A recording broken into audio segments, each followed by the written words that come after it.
I have been procrastinating for quite a while. Summer days are my favorite, but it is time for me to sit down, get myself together, and prepare for my soon-to-be 8th grader. His curriculum picks are finally here. Hello, my name is Ilsa. I'm a mom of 6, currently homeschooling my 3 younger children, 13, 4, and my 2-year-old who just hangs around, but he loves it.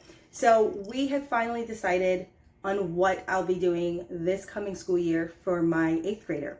So if you have not already watched my first video and I share how we are year-round homeschoolers, eclectic homeschoolers, which means that we take a little bit of everything. We are currently part of a co-op group, Classical Conversations, which we love, but we want to just use all the resources. Anything that works for our family is what we're willing to use. So our co-op group is once a week. And for my 8th grader, it will start in late August. And for my 4-year-old, it will start in early September. So we still have a few weeks to go. But like I've shared before, we are year-round homeschoolers. It's what I'm working towards now. It's what I have decided for us moving forward. So we will start the week after the 4th of July. So we'll be about 6 weeks ahead of where we would have been if we would wait till August with our co-op group. So we have decided that we're going to continue to use the language arts with our co-op group, Classical Conversation. We'll be doing American history and we'll be diving into this book, The American Experience Storybook. There are some books that I don't have on hand because I recently ordered them because I had to get my mind wrapped around that we will be starting school soon. You know, summer, long days, sunshine, don't want to do anything. So just trying to get myself together. And we'll also be doing children's literature, 3rd edition, short stories, 3rd edition. This is part of our language arts, the lost tools of writing, student edition. And there are about 5 reading books that tie into all of these that he'll be doing for our curriculum that we do with Classical Conversation. Because we are year-long homeschoolers, I have had my son already start reading some of the books. He's gotten in 1 book so far. And what he'll do once he reads that book is take notes for any of the essays that he'll have to do throughout the year, and he'll be prepared. He won't have to rush. He'll have his time. We also do read-alouds as a family, although there's a big age gap between my 13-year-old, my 4, and my 2-year-old. We do it as a family. We do reading in the morning, which will be a book that's based off the center of their ages. So nothing too graphic or too mature because of my 2 little ones, and nothing more on the baby side or the younger reader side because my son is a very round reader. He's really good in reading. So I don't want to, have him sit there for 30, 40 minutes a day while we're reading, but he does assist. So when we do our read-alouds, we sit on the couch, we'll sit around our dining room table with a snack, or I'll have my coffee, and we sit there, and him and I will go back and forth and read because my 4-year-old is just learning how to read, so we don't want to involve him in the reading part, but they sit, they listen, and my 2-year-old, he's either sitting on a lap or he's running wild. But that's what we're doing, and we do have our Bible reading in the morning. There is a company that I just came across, another homeschool mama shared it, and it sounds really good. I love it. So I decided to move forward and add it into our morning reading, our morning basket, or if you like to call it. It's called Not Consumed Family Bible Studies. So it has devotionals, it has apologetics. I will link it below to share. I haven't used it myself, but I heard really good things about it, and like I said, I'm an eclectic homeschooler, so you'll find me taking bits and pieces of all things and including it and just kind of breaking it into what works for us. For my younger 2, mainly my 2-year-old at this point, we do Montessori play, so we do a lot of interactive playing.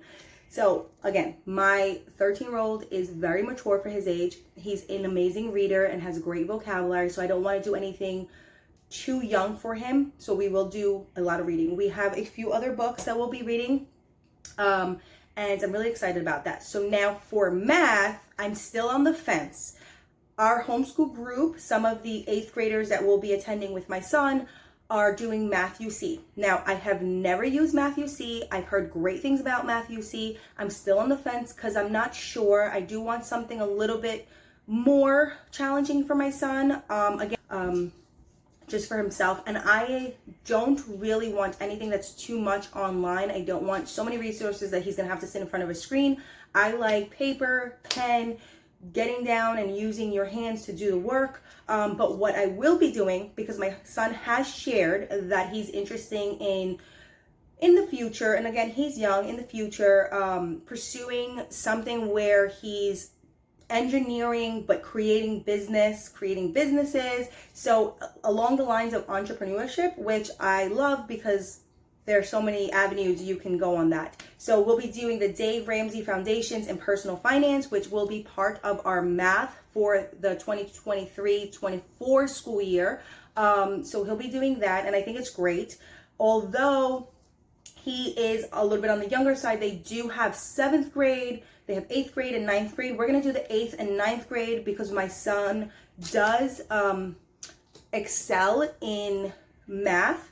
So I want him to be challenged. I don't want him to feel bored. I don't want him to feel, like he's not interested. I want him to be interested and be challenged.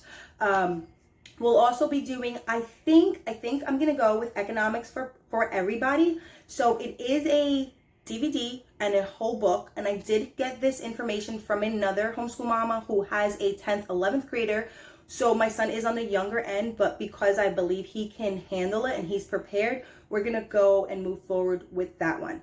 And I think it's really important for younger children, teens, to get a handle on understanding how money works and how you use cards, debit cards, accounts, bank accounts, credit, any of those things. Because I feel like a lot of kids these days are lacking in that department. No offense to anyone, but I feel like they're lacking in that way where they don't understand how credit works, or how you purchase something later on, will it affect you, to buy property, real estate, all of these things. And just to have my son dive into that, especially when he's showing interest in wanting to create businesses or be a business owner in that way, I want him to be prepared. So because there are different levels, he will start at 8th or 9th grade, and he'll be able to do this the following year and the following year, just to continue to fill himself up with all this knowledge.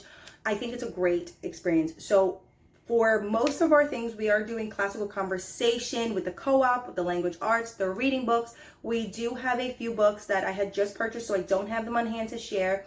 I will link them below. I will also link the entrepreneurship course and the finance economics below to share if you're interested. If you have a 7th grader and above, I believe the lowest level would be 7th grade, but you can double check. And I think that's pretty much it. My son will be doing some volunteer work just to keep himself going. He will be taking jiu-jitsu classes, and he will also be doing oh my goodness, I'm lost for my words. So my son will be doing jiu-jitsu classes, and he will be taking piano. And my son is a great artist, so we're looking for a digital form of art classes that he can take, because he's self-teaching currently how to draw digitally, and he's really enjoying it. And I want to make sure that he's enjoying himself. He's learning his hobbies. He's learning what makes him happy and excited. Thank you for watching. If you've made it this far, I would appreciate if you like and subscribe to my channel.